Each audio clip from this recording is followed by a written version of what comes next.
E a comunidade agora quer expressar a alegria de tê-lo como um filho desta comunidade.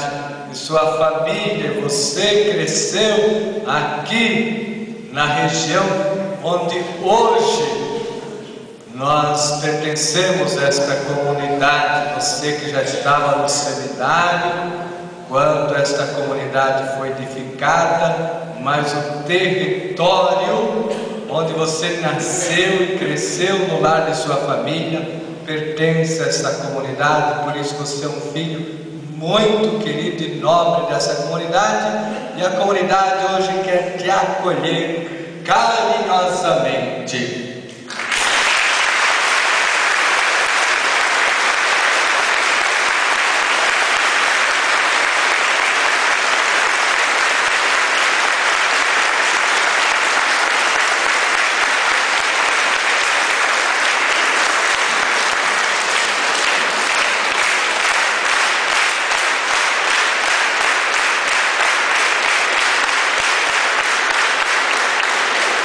Que graça para nós, aqui no Brasil, iniciar o mês vocacional, o Dia do Sacerdote, com a primeira missa do Padre Robson em nosso meio. Isso é uma graça. E Padre Robson, seus pais, se tornam símbolos de uma família vocacional. 4 filhos. Um assumiu a vocação ao matrimônio, o Alfredo casado com a Silvia. Já tiveram 2 sobrinhas, a Amanda e a Helena.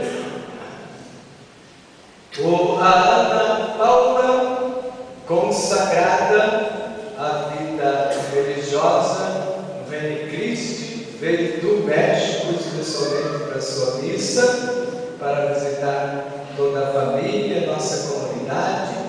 E também o teu irmão, o Fábio, que vai ser ordenado padre também no ano que vem, junto com o seu primo e também afilhado de teus pais, seu tio e a dona Teresina, o José Gutstein Júnior, que também vai ser ordenado padre. É uma família vocacional que consagrou seus filhos ao serviço do Reino de Deus, da Igreja de Jesus Cristo. Queremos acolher todos os teus familiares, parentes, amigos que vieram de longe ou de perto, e toda a comunidade que te ama.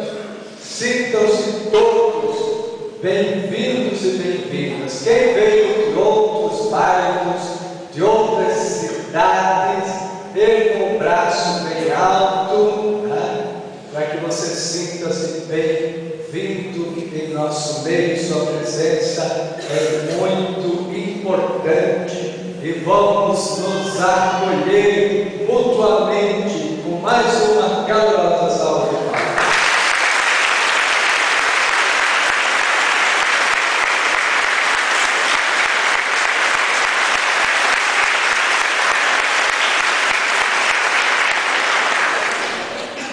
E agora temos que venham aqui os pais e padrinhos que vão batizar sua filha hoje. Pode se chegar, os demais podem se assentar.